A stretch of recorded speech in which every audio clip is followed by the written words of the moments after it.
Buenas tardes a todos. Estamos pues en nuestro ya cuarto momento importante sobre el tema chamanismo, cultura ancestral con ICA. Estamos con invitados de lujo también esta vez. Tenemos a Mauricio Rivera Henao, que trabaja mucho con música, es un artista que trabaja con sonido y nos va a explicar un poquito de su último gran concierto de ecología acústica. Tenemos a Luis Cayón, antropólogo. Él ha trabajado sobre la teoría macuna del mundo, su concepción del mundo y sobre este nuevo lema que es el pienso, luego creo, ¿no? Hablando de Descartes y burlándose un poco de él. Luego Elena Caicedo Fernández, que nos habla también desde la antropología del neochamanismo yagé y todo este saber que ella tiene de las culturas ancestrales. Así que bienvenidos y los invito pues a todos a ponerse en un modo distinto al de otras charlas porque vamos Ahorita. un viaje de escucha, ¿no? Entonces, quisiera pues que iniciara Mauricio con este concierto que nos va a dar, llevándonos por el chamanismo sonoro que él ha inventado, y luego hablaremos todos juntos de qué nos ha parecido y qué piensa cada uno de su propia experiencia del chamanismo. Buenas tardes, Laura, Luis, Alena y Andrés detrás, y bueno, y a quienes nos ven y nos escuchan. Sí, como les comentaba Laura, digamos, va a ser un concierto que no va a ser online, pero ustedes lo van a poder hacer en sus casas o países o cuando esta grabación quede por ahí. Ahorita va a haber por ahí un enlace en el que pueden acceder a una pieza que estoy en este momento exhibiendo en el Museo de Arte Moderno de Medellín, en una exposición colectiva que se llama El Camino Más Largo, Arte Contemporáneo en Antioquia, en la que fui invitado con 9 piezas de escucha, que es una investigación por 10 años que he realizado acerca de ecología acústica. Mi trabajo se centra un poco ahí. Digamos que desde la infancia me he interesado como por las otras gentes, entonces como que el primer acercamiento que tuve fue con los cristales, a 6 años.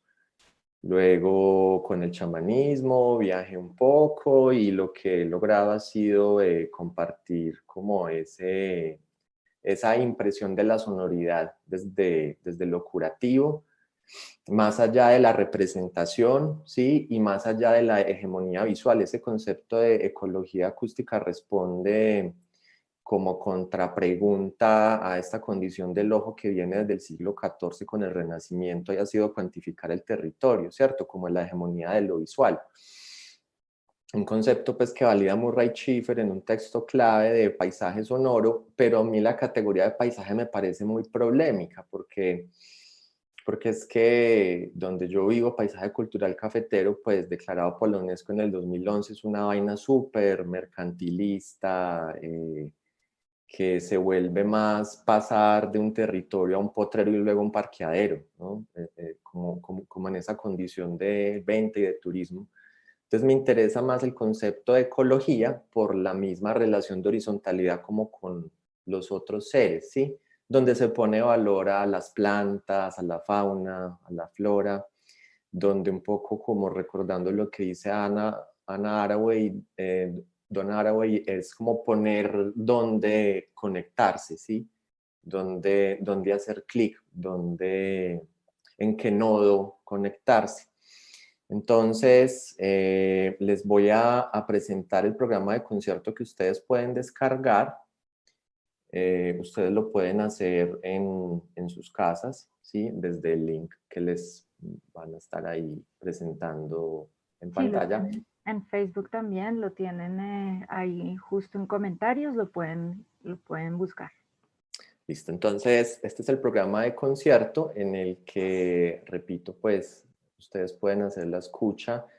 El programa de concierto está constituido por 9 piezas, de las cuales ya le dije que he realizado como bajo la guía técnica de Manuel Narváez, que es el ingeniero de sonido con el que vengo trabajando hace algunos años, y Daniel Cardona, y se presenta unas partituras visuales con unos textos acerca de esa relación sonora en diferentes territorios.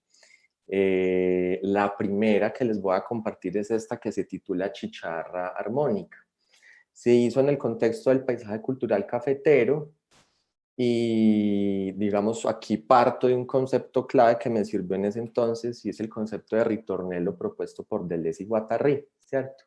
Que recordemos que que ese sonido que agencia territorio, con el cual uno puede identificar, digamos, los cantos de las aves en un momento determinado o un tipo de sonoridad determinada para defensa, para reproducirse, el ladrido de los perros para defender, para saludar, como también eran en ese entonces para este proyecto los cantos de la chicharra, que ustedes saben que suceden por el roce de alas y sus tres abdómenes.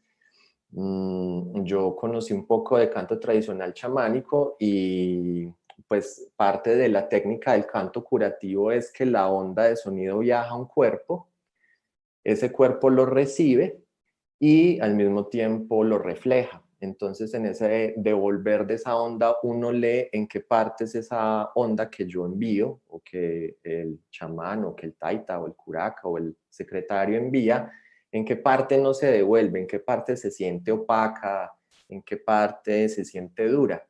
Entonces, es una forma de poder conversar pues, con otros seres, ¿cierto?, con otras formas de vida, y lo que hago es reproducir el canto de la chicharra para que otros insectos me contesten y creemos una conversación.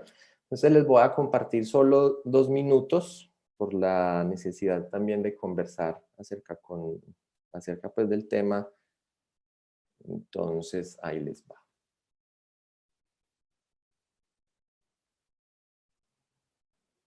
Como van 2 minutos solamente y antes hay otra parte y otra parte, se va a sentir muy extraño ese inicio.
Es importante como recordar que que la tradición de los cantos chamánicos tienen como una similitud en diferentes culturas y son los cantos armónicos, ¿cierto?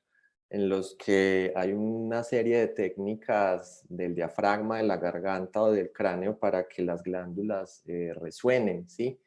Lo que para los yogis era estar en la cueva y estimular la pineal para ver, pues claro, con el remedio, con la ayahuasca y el DMT es esa misma lógica, pero en ese asunto de la sonoridad, en los sonidos armónicos, en los que lo que resuena es esta parte de acá, pues también se puede estimular para ver. De ahí viene también un poco como el asunto del canto tradicional, no solo en las culturas andinas, sino en muchas otras.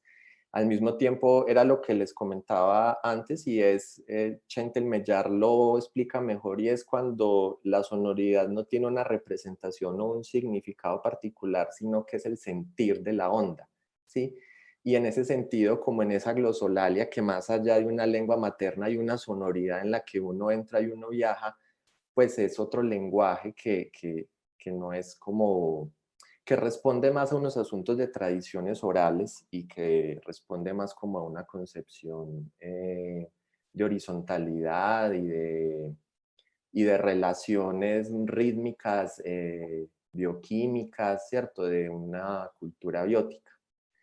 La otra pieza que les voy a compartir para que comprendan un poco la diferencia de esas sonoridades es Parque Residente Pedagógico, que la hice junto con el Parque Nacional Enrique Olaya Herrera en Bogotá por un estímulo de artes en el año 2019, y estuvo en el 45 Salón Nacional de Artistas. Resulta, ustedes saben que en el Parque Nacional se reproducían boleros desde la década de los 40, y al mismo tiempo las parejas se casaban escuchando bolero en el parque. Hasta el 2017 también se reproducían boleros hacia el lado de la Javeriana, pero pues el asunto del bolero desde el nacimiento en Cuba hasta traerlo a Colombia, pues tiene todo este asunto de las metáforas de la naturaleza y cómo se cruza lo humano con la flora, ¿cierto? Cómo el uso de las metáforas acerca de la flora sirven para referirse al amor o a condiciones sentimentales o necesidades básicas humanas. Entonces, a partir de las tradiciones que un poco ya había sintetizado y asumido, pues entro en una resonancia con el territorio y compongo unos versos con el territorio, en el que se alude como a un trato diferente para este sitio que es cargado de todo, desde robos, asesinatos y demás. Entonces, quiero pasarles ahora 2 minutos de una pieza audiovisual que corresponde a este ejercicio de Parque Residente Pedagógico. El video pues es un poco largo, pero solo les voy a compartir 2 minutos, que además es el inicio. Entonces, luego pueden acceder a él.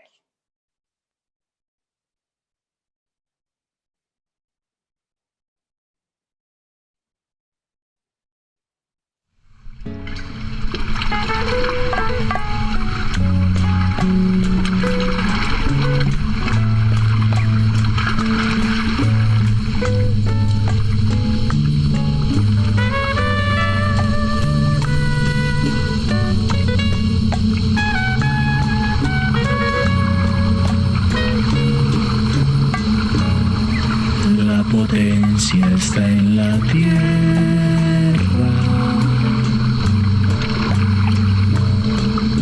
parando, girando de un lado a otro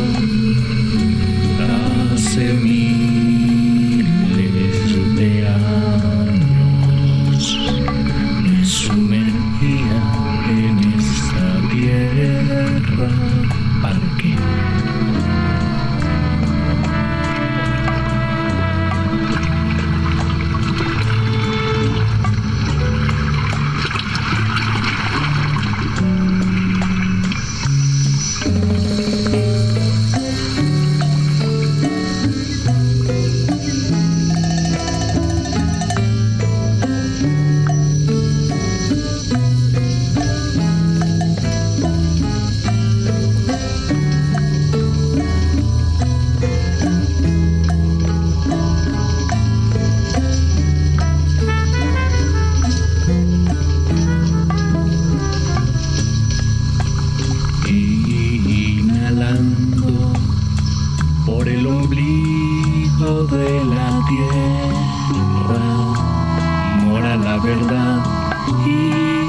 fortaleza, el tiempo de la oscuridad.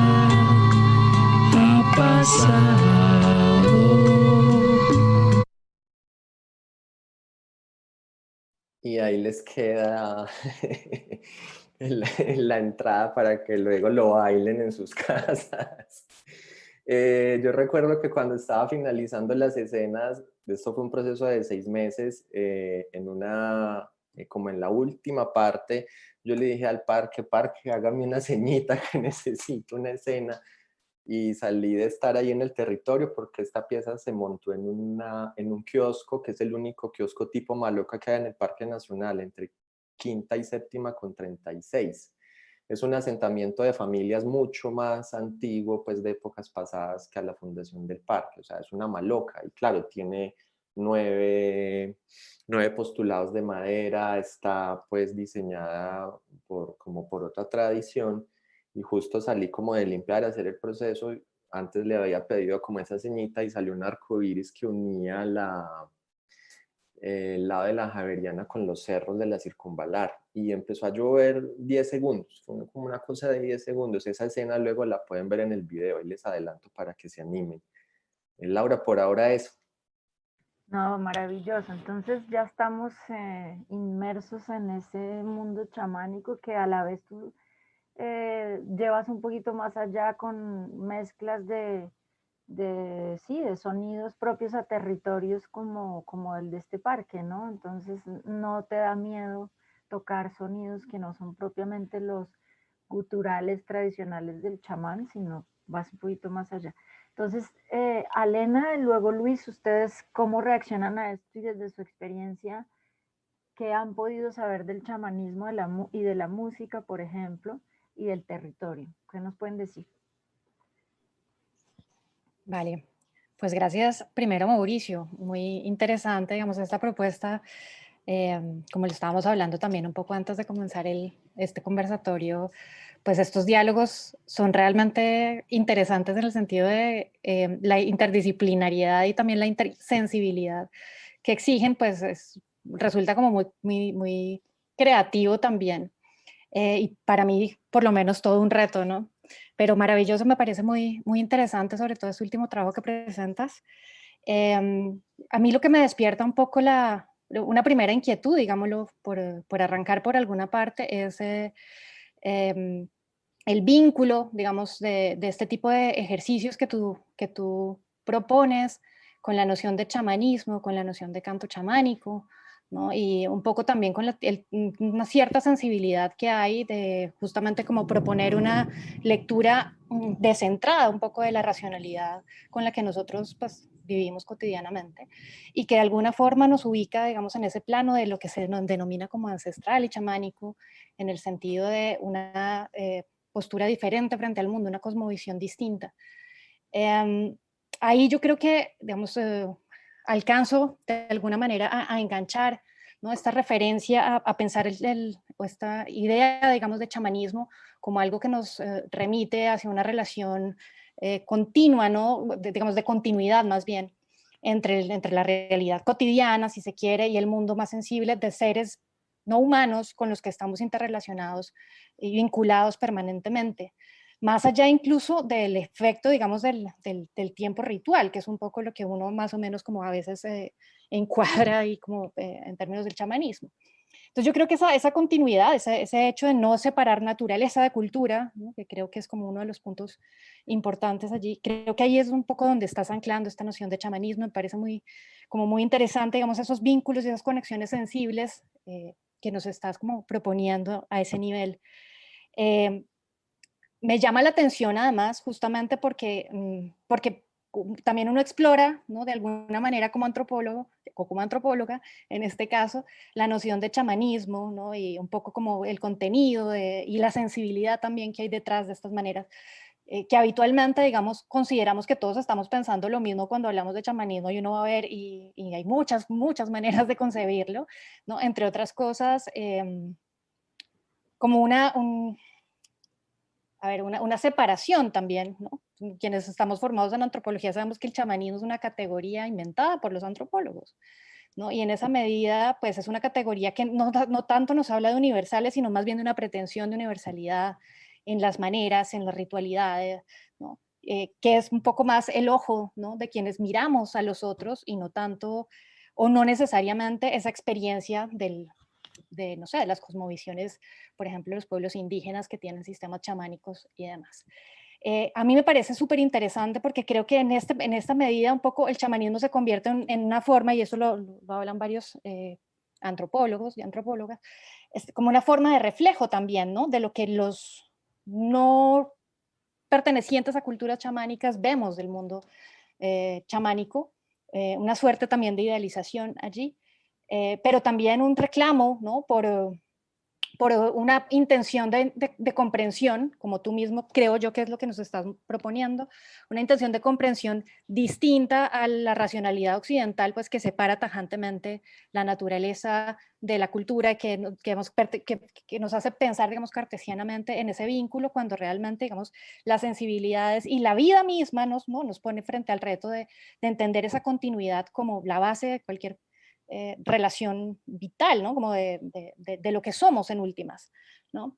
Llamo la atención entonces sobre esa, digamos, multiplicidad de formas de comprensión del chamanismo y de la aproximación también que nos permite, ¿no? Hasta cierto punto, de manera como oblicua, ¿no? a formas de relacionamiento diversos. Eso en una primera instancia, digamos, es mi primera reacción. Creo que hay, pues, varias también como posibilidades de profundizar en esas maneras de comprensión, digamos, de esta categoría que es un poco artificial, pero que nos remite, digamos, a experiencias vitales. Y en esa medida, pues creo yo también que hay que entender los diferentes ángulos por donde uno puede pues llegar, digamos, a la experiencia del chamanismo, no tanto como una categoría, pues que viene desde arriba y que se nos impone, sino más bien como una experiencia que tiene que ver con corporalidad, que tiene que ver con vitalidad, que tiene que ver con sensibilidad. Entonces, no, sí, yo dejo por ahí como para también darle espacio a los demás y vamos conversando en esta improvisación múltiple. Esta conversación atada al chamanismo. Luis, ¿qué impresiones tuviste tú? Cuéntanos. Bueno, mis reacciones son más como desde la memoria, desde la sensibilidad de muchas noches oscuras en la selva y fiestas en Malocas, donde el sonido de los ¿cómo se dice? Los sonajeros amarrados a los pies tratan de evocar el sonido de sapos o de chicharras, y es uno de los instrumentos centrales, y aunque sea de día, cuando se golpea el suelo de la maloca con ese instrumento, lo que se siente es como si estuvieran presentes los insectos, y es como si de cierta forma en las fiestas o en los rituales lo que se quisiera hacer es que siempre estuviera de noche. Y eso tiene, bueno, estoy hablando de una región de Colombia que tal vez mucha gente no conoce, que es el río Piraparaná en el Vaupés, donde hay un sistema de conocimiento tradicional, fundamentalmente chamanístico, digamos, que es denominado el sistema de conocimiento de los chamanes jaguares de Yurupari. Pueden ver videos sobre ellos en YouTube. Es patrimonio inmaterial de la nación, es patrimonio inmaterial de la humanidad, y es un tipo de conocimiento que está, no es solo en el Piraparaná, es en los ríos vecinos y realmente en la región limítrofe entre Brasil, Venezuela y Colombia, donde hay una forma de codificación del conocimiento de la geografía, de los animales, de los seres, que está todo en medio de fórmulas recitativas de algo que se llama Ketioka, son fórmulas poéticas. Y cuando los chamanes trabajan, lo que hacen es replicar esas fórmulas de Ketioka.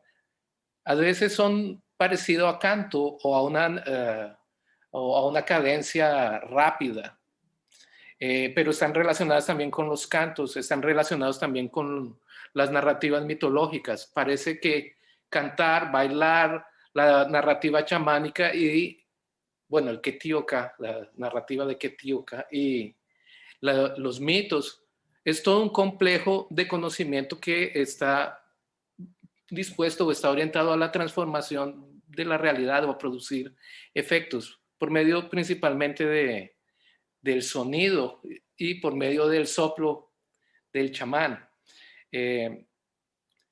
Esos sonidos o esa evocación de sonidos son muy diversas. Por ejemplo, hay en un mito sobre el origen de la noche, la noche está encerrada en un coquito y era de día, nadie podía dormir, nadie podía descansar.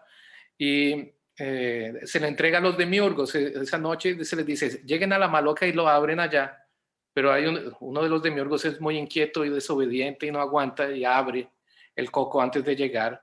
Y sale la oscuridad que toma el mundo, salen todos los problemas, la guerra, la enfermedad, los chismes, murciélagos, bichos tremendos, y el mundo pierde completamente su normalidad.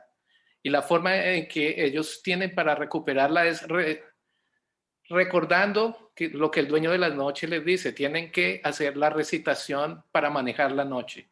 ¿Y qué es la recitación para manejar la noche?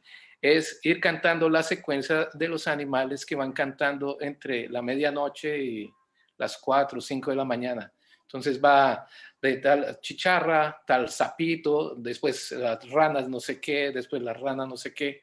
Y todo eso es lo que compone ese control chamánico de la noche, es hacer que esa secuencia se repita siempre.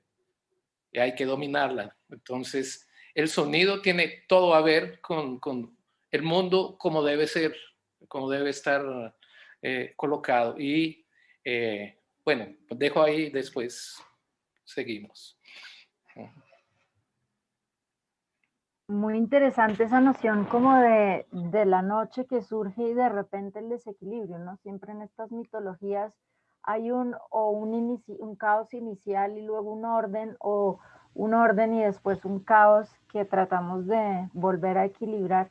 Y efectivamente, como para volver a Mauricio y seguir así como en este círculo, tú vives una experiencia que es muy bajo las reglas del chamanismo porque eres sensible, digamos, a tu entorno y tratas de comunicar con todo lo que está a tu alrededor, plantas, animales, historias también musicales de los propios sitios. Eh, Cuéntanos un poquito más de esas experiencias que has tenido y eso, de tu composición que te llevó al Museo de Arte Moderno. ¿Cómo terminaste pues de unir todos esos saberes en una sola pieza grande, ¿no?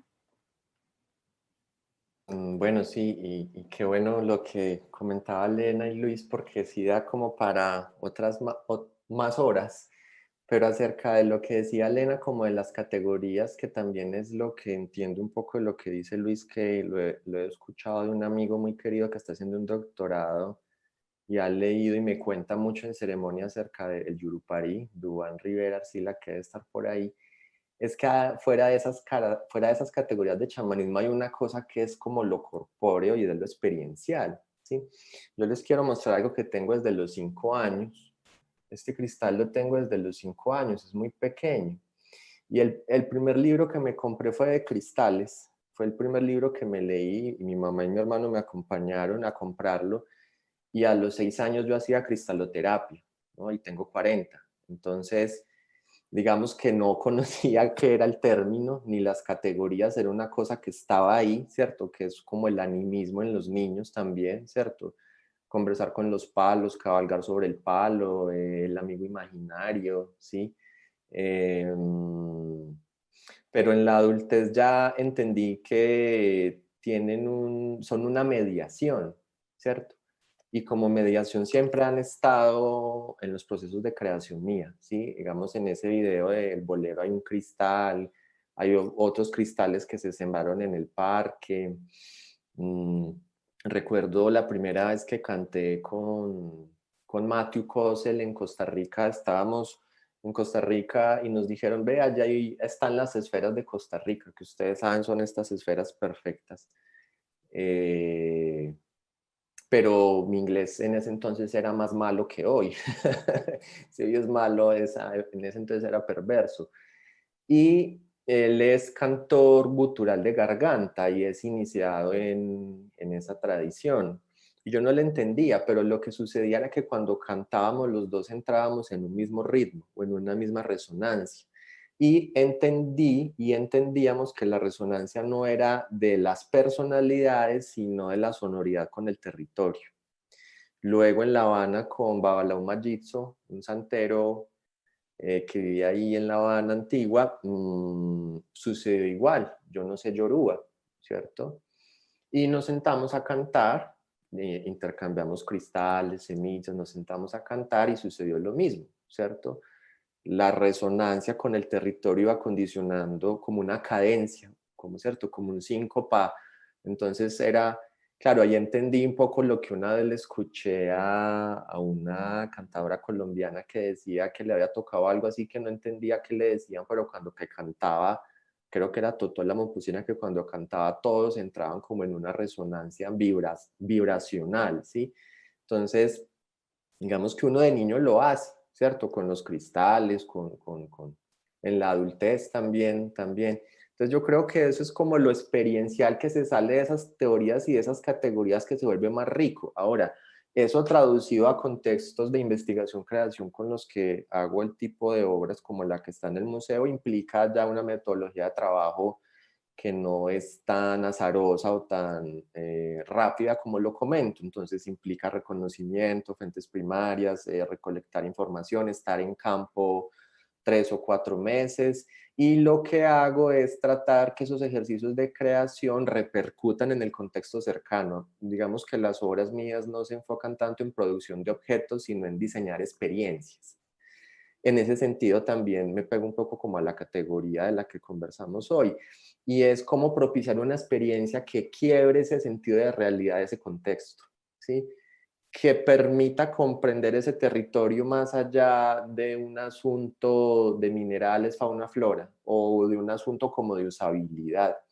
Entonces, son más intervenciones para espacio específico, lo cual no se podía llevar al museo. Lo que se llevaba al museo eran las piezas de escucha, que también, con esa misma lógica como de poder corresponder al territorio, están en la web, ¿cierto? Y es, bueno, las personas que participaron lo pueden escuchar. Digamos que el álbum se hubiese podido prensar, pero está para descargar. Ustedes pueden descargar el PDF, pueden hacer la escucha. Y también eso es como el asunto un poco como de lo ecológico, ¿sí? Que no es jerarquizar el conocimiento, sino ponerlo a circular. Después te quisiera preguntar si te gustaría tener experiencias pues chamánicas o de diálogo con chamanes, por lo menos para introducir la música como manera de entenderlos y que ellos lo entiendan a uno desde su mundo, porque eso es parte del diálogo que queremos ir creando, ¿verdad? Alena y Luis, cuéntenos. Bueno, no sé, esto último que dice Mauricio me parece como también interesante en el sentido de que también es un reto para quienes están escuchándonos y en general para la gente que no tiene, digamos, una sensibilidad particular con el chamanismo. em, pero a mí me resuena este asunto de la creación en términos de experiencia, en el sentido de que creo que también, digamos, hay mm, una puerta que se abre o que se ha abierto en muchas circunstancias desde hace mucho tiempo también, en el sentido de cómo en una sociedad como la nuestra, eh, la intencionalidad justamente de salirse de esa racionalidad de la que hablaba hace un rato, pues pasa en muchos casos también, por ejemplo, por tener experiencias límites, si se quiere, para poder llegar a este punto del que Mauricio nos hablaba. Y en ese sentido, creo yo, por ejemplo, que también el consumo de sustancias psicoactivas y digamos, la experiencia psicodélica ha funcionado en muchos sentidos como eso. Lo interesante en este caso sería poder un poco rastrear, ¿no? La relación que existe entre esa experiencia psicodélica un poco occidental, si se quiere, con respecto a por qué se ha relacionado, cómo se ha relacionado y cómo lo relacionamos también nosotros hoy en Colombia, por ejemplo, con los universos indígenas, con las cosmologías indígenas, con las cosmologías ancestrales.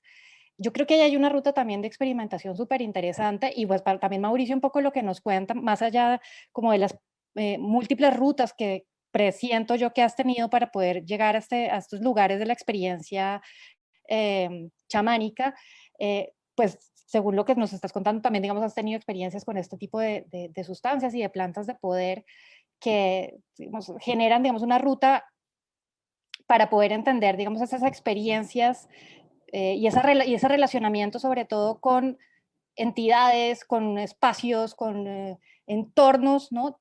Que están habitados, digamos, por entidades no humanas y donde existe la posibilidad de tener una comunicación y una relación que se puede ritualizar, que se puede generar, digamos, desde diferentes puntos, pero que en principio, digamos, lo que genera sí es una comunicación. Puede incluir incluso formas de malentendido en esa comunicación, pero es, digamos, cómo llegar allí, ¿no? Cómo entrar, digamos, en ese espacio. Para mí, lo que Mauricio y cosas que Elena dice sobre el cuerpo y la frecuencia, por ejemplo, lo que yo veo en los rituales en el Pirá Paraná, por ejemplo, es que hay varias formas. Hay unas que son colectivas, cuando tú tienes o cuando se hacen los bailes. Algunas veces va a haber yagé, y las personas pues los hombres básicamente que bailan con plumaje, van a tener visiones donde van a incorporar conocimientos o, por ejemplo, van a ver el origen de las plumas que se usan en sus adornos, ¿no? Van, digamos, a ver visualmente sus narrativas mitológicas, por ejemplo. Pero hay fiestas donde no hay yagé, hay solo rapé de tabaco, hay mambe, a veces hay un poco de chicha, a veces ni siquiera hay chicha, puede ser un jugo de chontaduro o algo así. Y al mismo tiempo todo el mundo en algún momento va a sentir una frecuencia, una experiencia que viene por la música, pero también viene por una serie de condiciones que son puestas en la fiesta. Por ejemplo, la reducción de sueño, la poca comida, que realmente generan un espacio perceptivo diferente. Y tú, así, yo blanco, fuera de ese mundo, en rituales así, vi cosas, vi los objetos que había en la maloca de pronto tomar forma y vida o algo así por un momento, son cosas impresionantes. Tú sabes que es otro nivel de percepción y que hay que sintonizarse en él. Y en esa sintonía es que hay comunicación con otros seres, con animales, tal vez la experiencia colectiva hacer el viaje de origen que hizo la anaconda ancestral, iba a ir visitando todos los lugares del territorio, mientras las personas van dando vueltas alrededor de los estantes de la maloca. Es algo que nosotros a veces no podemos dimensionar cómo opera, digamos, en el nivel de percepción y de imágenes mentales. Cuando salimos de esas grandes fiestas donde, digamos, todo es más espectacular y vamos, digamos, al chamanismo diario, porque muchas veces las personas creen que todo lo que es chamanismo tiene que ser performático, muy visible o algo así, pues en el Pirá Paraná la mayoría del chamanismo es casi imperceptible. Si tú no sabes, no lo ves. Es un señor sentado con una cuya soplando, acostado en una hamaca con un cigarrillo, o a veces riéndose y conversando con los otros. Y él está haciendo cosas muy importantes en ese momento. Una de las cosas que más años he tratado de entender es cómo es que ellos hacen o qué es lo que ellos hacen cuando están sentados soplando encima de una cuya de agua, por ejemplo. Y pues creo que ahora tengo una idea. Ellos están produciendo una sensación. Ellos ven en su mente cosas, cosas como frío, ¿sí? Todo es para calmar, para enfriar, para endulzar. Muchas de esas narrativas hablan de los jugos dulces de todas las frutas o cosas de ese tipo, ¿no? La persona está enferma y va a consumir la dulzura de todas esas frutas y eso le va a hacer bien. De alguna forma, el chamán está viendo algo en su cabeza y él lo está repitiendo mentalmente y lo sopla sobre una sustancia, la persona ingiere la sustancia y si funcionó, funcionó, es prácticamente de inmediato. Si no funcionó es que hubo algún error de ejecución y no es lo que el chamán pensaba que estaba pasando. Entonces, así, lo que yo creo es que ellos están transmitiendo por el soplo algo como imágenes mentales que ellos producen en sus mentes. Por eso digo, pienso, luego creo. No es crear de creer, es creo de crear.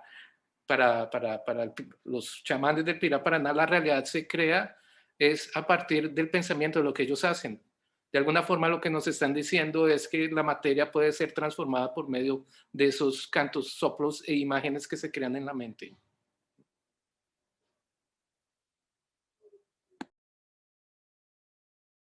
Una cosa súper interesante es que tenemos aquí como lo más contemporáneo de la relación al chamanismo, que es pues utilizar la música como medio, los cristales como medio, comunicar con el territorio y los demás, y toda una visión de la que habla también Luis, que Alena también nos ha mencionado, es, bueno, ¿qué pasa cuando uno está en ese momento que puede ser tan cotidiano de ese momento chamánico de pensar y crear? Y yo creo que estamos muy en eso, ¿no? Yo veo el trabajo de Mauricio, veo nuestras diferentes interpretaciones y estamos metidos en ese momento de tener la experiencia, no tanto desde la razón como tú dices, Alena, sino vivir las cosas y conectar, ¿no? Con ese mismo mundo, transformarlo, crear cosas a partir de la experiencia. Me parece que es, de pronto lo único sería Bergson que nos puede ayudar a entender desde la razón, pero muy interesante. Ya una vez que estamos metidos en este mundo y en esta experiencia, ¿cómo sería, digamos, crear un verdadero diálogo con ese mundo, que es un mundo pues indígena y que tiene su propia cosmovisión? ¿Cómo hacer para que nosotros podamos, desde nuestra necesidad, no creo que ellos necesiten hablar con nosotros de esa manera como nosotros sí necesitamos verlos a ellos, crear esa comunicación? ¿Qué se podría hacer,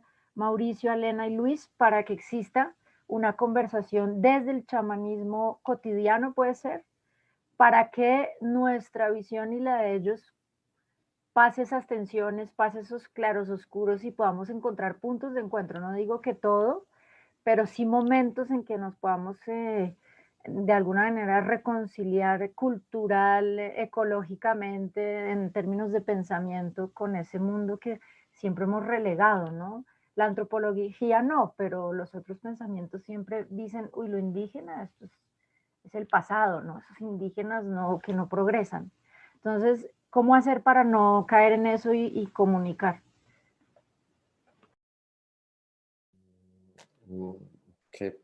Que yo voy a hacer de cuenta que no escuché la pregunta. Qué difícil. Pero yo parto también de la experiencia en ese sentido y un poco lo que decía Luis. Digamos, yo tuve la oportunidad pues de formarme en el Bajo Putumayo, ¿cierto? Y justo me tocó la época en que liberaron a Ingrid y mataron a Raúl Reyes. Entonces yo estaba ahí a unas horitas.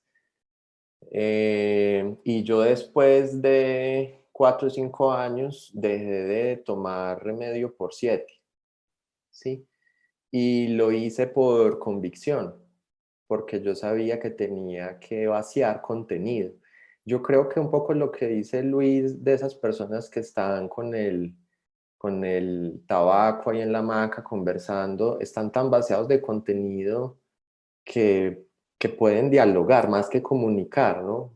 Esa última palabra que usa Laura me asusta de comunicar, más dialogar. Y en ese sentido, cuando la gente se acerca a los enteógenos o a las plantas de poder o a un animal, ¿o cierto? Se acercan con intención. Entonces, esa lógica de siempre validar el mundo desde el ideal humano es una lógica que no sirve. En ese sentido no sirve, ¿cierto? Porque es que el animal le va a responder con su contenido, la planta le va a responder con su contenido. Yo creo que el principio es validar lo otro o esa otra o ese otro como capaz de dialogar y abrirse al diálogo. Después de esos 6, 7 años en que paré, luego volví a tomar remedio en el contexto de la planta y entendí que la planta sí me habla, ¿cierto? Se manifiesta, me muestra, que el animal también, ¿sí? Entonces, por eso es más concreto, digamos, desde la creación artística cuando pongo el ejemplo con el Parque Nacional, un kiosco que estaba cerrado por 40 años para los bogotanos, estuvo cerrado por 30 años, perdón, porque la administración, bueno, ahí eso era un asunto de tauromaquia, luego dieron Eucaristía, luego lo cerraron, pero era como todo ese asunto, ¿sí? Como extracotidiano puede volverse en términos cotidianos potente al expandir esa potencia como a la cotidianidad cercana, porque yo no traté de poner sobre el territorio mi valor, mi petición, mi diálogo interno, tratando de buscar una pregunta que ya la tengo ahí, sino estar abierto como al diálogo. Entonces yo creería que es ese asunto ecológico en resumen, ¿cierto? Y es considerar que eso otro que hay ahí, pues tiene su propio conocimiento y su propio lenguaje. El asunto es que no lo escuchamos, ¿cierto? O el asunto es que no lo vemos. Entonces, vaciar contenido implica estar perceptivo, estar como con la atención presente a que la planta se manifieste, que el animal se manifiesta, el fuego se manifiesta, los objetos se manifiestan y todo adquiere sentido, ¿sí? Como un poco lo que decía Luis de el no consumir alimento, la vigilia, la atención, que en otro contexto, digamos, de meditación budista es eso, es meditar, ¿cierto? Es vaciar contenido y estar ahí a estar en el mundo, a conectar con un nodo de lo que sea planta, flora, minerales, creería yo, que es más el diálogo. Bueno, a mí me parece muy interesante eso que está diciendo Mauricio, justamente porque creo que la pregunta es muy difícil, ¿no? Y yo no sabría responderla realmente. Creo que justamente eso es un poco el reto al que nos venimos enfrentando, no solamente como en términos de la profesión de cada cual, sino también como humanidad y en el momento histórico en el que nos tocó vivir. Mi trabajo ha sido más como ver un poco las trabas y los inconvenientes y un poco lo que no se ve, ¿no? Frente a esa imposibilidad en muchos casos de poder comunicarse y de poder dialogar, como decía Mauricio, con este tipo de cosas, ¿no? Mi trabajo tiene más que ver con cómo digamos, hay también un facilismo, tal vez, ¿no?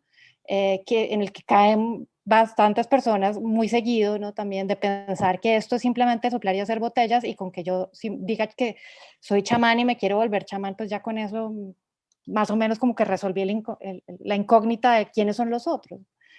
Y yo creo que ahí pues también uno puede como profundizar en muchos sentidos en cómo se banaliza también esas formas de relación, cómo la experiencia también de alguna manera hay que reconocer que está mediada y cómo esa mediación a veces nos enceguece también, ¿no? Frente a justamente esas realidades y frente a lo que significa un poco no sé si sea vaciar de sentido, entiendo la noción de vaciar de sentido, Mauricio, cuando pone el ejemplo, por ejemplo, de la meditación, pero en el otro sentido, digamos, en un sentido, digamos, de una conversación con quienes tienen unas formas de relación con el mundo, donde, por ejemplo, la relación permanente con entidades no humanas hace parte de la vida cotidiana y está ahí presente, pues esos contenidos son para nosotros, como lo decía Luis hace un momento, un poco incomprensibles, ¿no? Somos incapaces también de dimensionar en muchos casos, ¿no?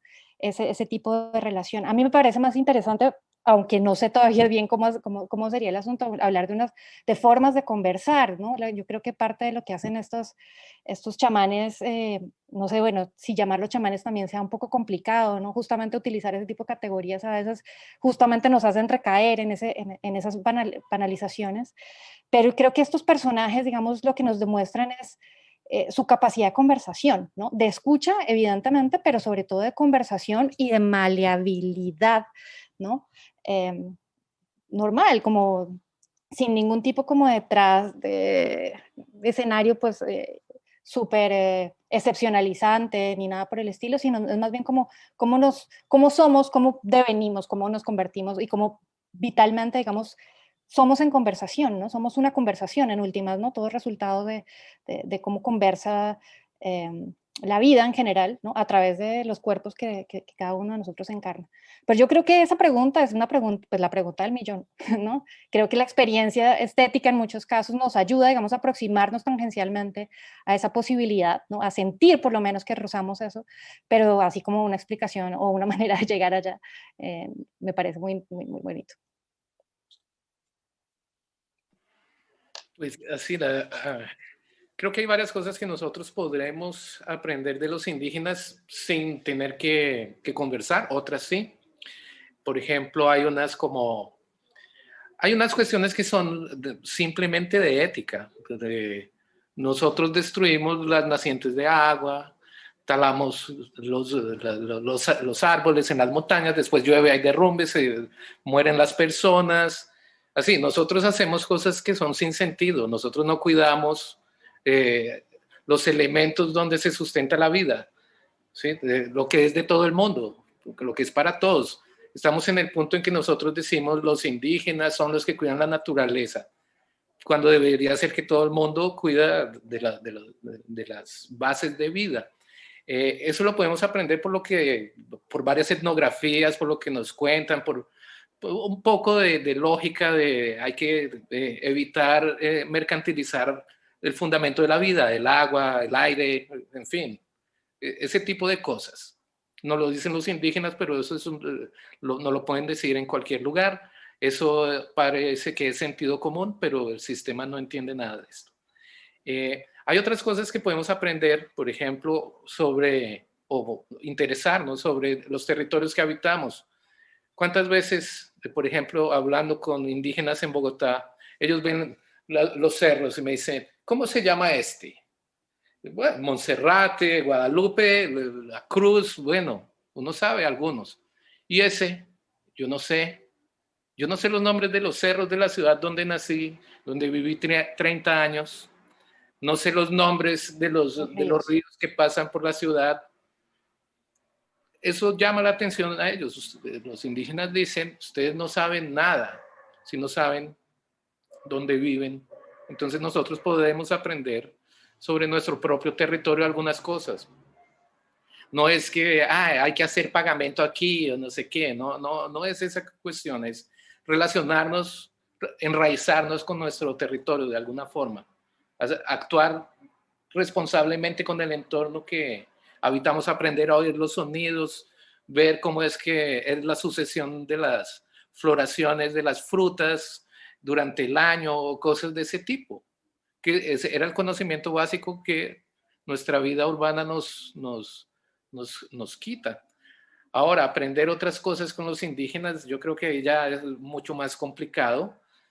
Algunas personas podrán, yo he aprendido algunas cosas, pero no he aprendido chamanismo macuna, por ejemplo. Trato de entender cómo funciona, veo que hay una limitación que no logro pasar, pero trato de entender que eso funciona porque es una forma de estar en el mundo y que produce efectos y que yo ya los he visto en la selva y los he visto en la ciudad, entonces es interesante. Y hay otras cosas, por ejemplo, yo tengo una alumna de doctorado que ya defendió su tesis, que trabajó con Benjamín Hakanamijoy. Es una tesis en portugués, tal vez yo la pueda disponibilizar, sobre artistas indígenas en Bogotá, en el Sibundoy.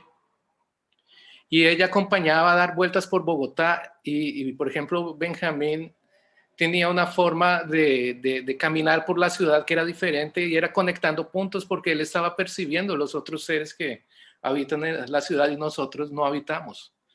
Tal vez hay que hablar con él sí nos puede enseñar algo sobre cómo estar en la ciudad y conectarnos con lo que está ahí. Él tal vez no lo pueda explicar. ¿Mm? Sí, es curioso en este momento, digamos, del mundo en el que vivimos, en donde también surgen una cantidad como de reclamos ecologistas de gente joven, muy joven, generaciones como la de Greta, que realmente saben que es un mundo, digamos, que está siendo pues destruido de alguna manera por la misma relación que hay con respecto a los recursos, a la manera como los explotamos y no los cuidamos, ¿no? Para vivir con ellos y de ellos. Entonces, efectivamente es un mundo en el que sí nos estamos preguntando muchas cosas, no solo cómo acercarnos al mundo indígena, porque quizás tengan algunas percepciones y formas de ver su entorno que nos ayuden a nosotros mismos a entender en qué nos estamos equivocando. Pero sí es cierto, pues la crítica que hace Salena de la dificultad que viene en crear esas conversaciones, esos diálogos y no decir que estamos comunicando, como dice Mauricio, sino conversando, dialogando, algo que sea como un intercambio es muy complicado por muchas razones, inclusive entre nosotros mismos, entre las mismas etnias, no hay las mismas visiones y se necesita de una sensibilidad y de un tiempo muy largo para poder pues hacer que algo surja, ¿no? Caminar con estos, con Hakanamijo y ver un poquito en qué momento él nos suelta una palabra y nos cuenta, ¿no? Como hacen muchos antropólogos, es esperar que llegue la confianza para hablar. Pero bueno, yo quería también, digamos, a manera de conclusión, que Mauricio nos pongas un pedazo de otra pieza, porque nos has dejado con muchas ganas de seguir oyendo algo y hablar también del tema del silencio. Digamos que hace poco Richter hizo una pieza sonora que es para escuchar durmiendo. Entonces, desde la modernidad, los músicos también han estado hablando de estados meditativos a través de la música y crean experiencias artísticas en donde tú vas, haz de cuenta, a una gran catedral, a la Filarmónica de París, a estos lugares de escucha y de meditación de alguna forma y te acuestas con otras 200 personas en unos camastros ahí, duermes mientras oyes la música en unos tonos y frecuencias que están hechos para resonar en tu subconsciente mientras descansas. Entonces, yo lo que quería preguntar es qué relación existe o qué experiencia han tenido con el tema del silencio con respecto a su experiencia antropológica y musical, porque hablábamos de acallar la mente y demás, pero bueno, ¿eso qué significa para un músico como tú y para ustedes antropólogos el silencio que ha significado en su conversación posible con los indígenas, ¿no? Ellos también andan mucho tiempo callados y eso está muy bien, no tenemos por qué estar como radios encendidos todo el tiempo. Bueno, primero aclaro, yo no soy músico. No, yo tengo una licenciatura en artes y una maestría en diseño y creación. Pero me fui por el arte sonoro hace unos años. Y diciendo o pensando en esto que contaba Laura y que ahorita comentaba Alena como acerca de vaciar contenido, hace un tiempo, hace 6 meses hice un proyecto en el que tuve la oportunidad pues de vincular a Tritul Rinpoche, que es un Rinpoche tibetano, y él me hizo recordar las conversaciones que tenía en el 2010 en el Bajo Putumayo, porque entonces alguien le preguntó, él habla muy bien español, estaba en Bulgaria, y alguien le preguntó y él hizo un tono, o sea, él hasta el mismo acento, pero dijo, usted va preguntando y va mirando. Y, y yo recuerdo cuando yo le preguntaba a Taita Ángel, Taita, tal cosa con el remedio, usted va preguntando y va mirando. Igual, o sea, exactamente. Entonces, claro, uno aparentemente concibe que hay una diversidad, pero es que así como el uno tiene una cultura y una ruta donde vacía contenido como como son las tradiciones más cercanas a nosotros, pues los lamas también, ¿cierto? Y también se enfrentan con un montón de relaciones invisibles para nuestra cotidianidad, ¿sí? Pero me parecía muy equivalente ese cuestionamiento. Usted va preguntando y usted va mirando. Y la pregunta que me soltó Taita Ángel hace 11 años todavía la estoy masticando, ¿cierto? Digamos, ese asunto de preguntar y mirar, preguntarle a una planta, preguntarle a un animal, preguntarle a otra persona, solamente preguntar, no vaciar contenido en el otro. Entonces tal vez ahí no fui muy claro. Y tiene que ver con el silencio, ¿cierto? Porque vaciar contenido es silencio, es esperar al diálogo. Digamos que en la sonoridad y en la música tradicional, si usted va a su propio tiempo y usted no entiende los silencios como los intersticios entre un sonido y otro, ¿sí? Como los vacíos, pues no entiende el ritmo, ¿sí? Y entonces hay que entender, claro, cuando el grillo suena, cuando la vaca contesta, cuando el gallo responde, cuando el perro ladra, después sigo yo, y después vuelvo y le dejo al grillo, después vuelvo y le dejo a la vaca. Claro, los silencios es permitir como esa relación de nodos y de diálogos. Pensaría yo, pues primero responder y luego miramos si queda tiempo para la pieza, Laura. Listo, perfecto. Alena y Luis, y terminamos de pronto con esa pieza, si podemos. Bueno, no, la reflexión sobre el silencio me parece como importante en el sentido de que muchas veces nosotros pues no valoramos el silencio como silencio. Es decir, pensamos que el silencio es una ausencia de comunicación, un corte, y el silencio muchas veces es lo que es justamente una forma distinta, ¿no? En la cual está de todas maneras fluyendo una conversación, ¿no? Una conversación pues se hace también de silencios y de pausas y de no dichos, si se quiere, o también por intuición que se puede conectar con otras cosas. Incluso el silencio en muchos casos puede ser justamente un lugar de realización de comunicación con otros, ¿no? Donde ya para que pues las palabras sobran un poco, si uno quisiera, en algunos casos.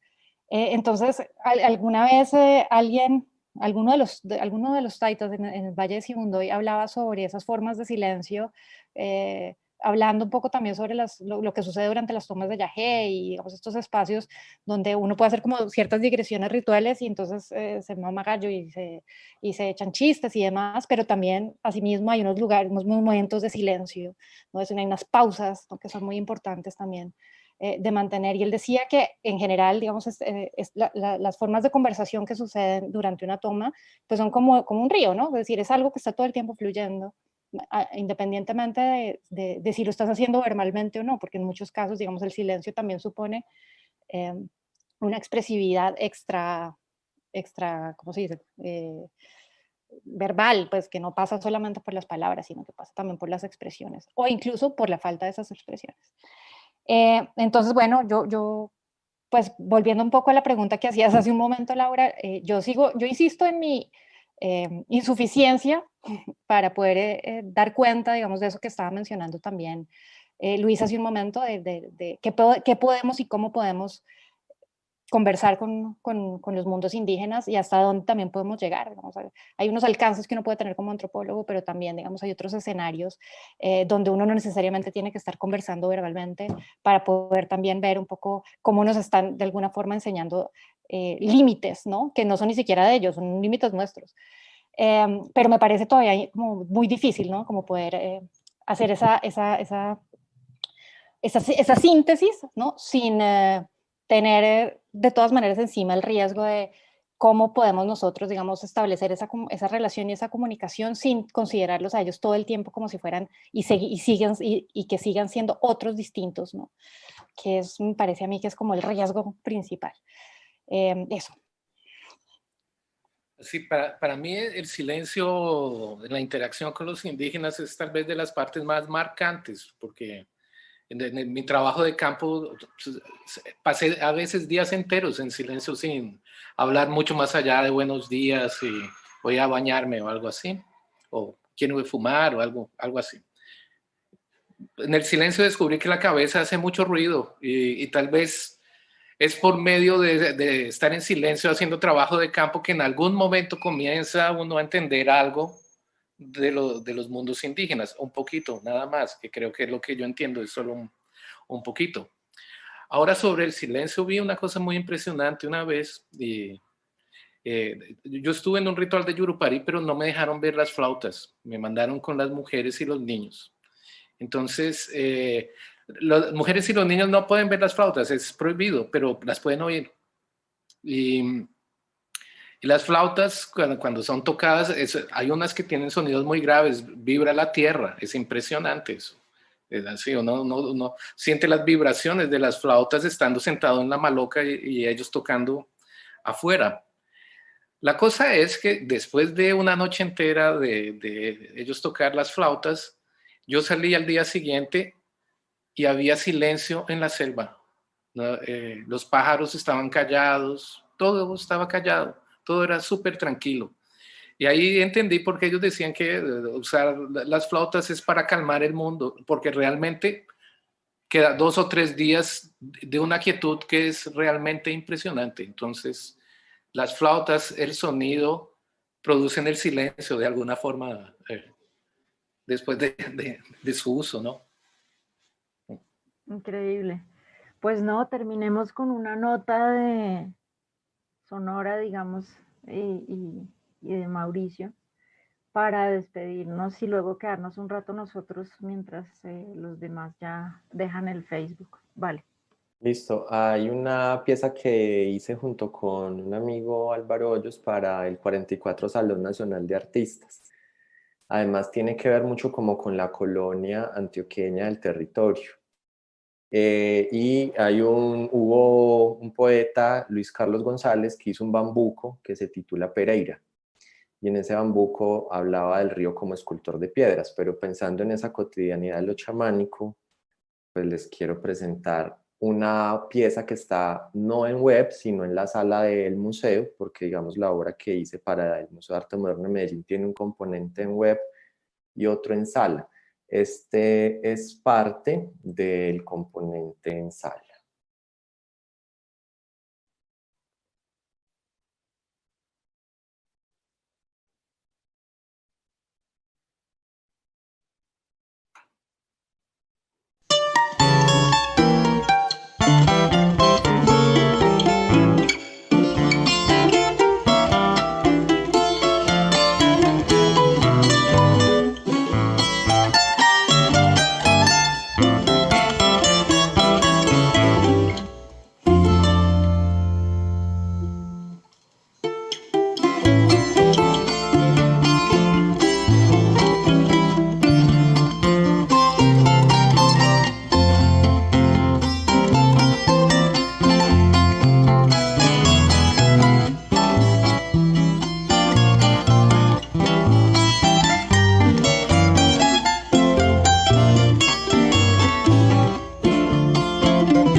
Qué Yo creo, maravilla yo creo que alude como al silencio.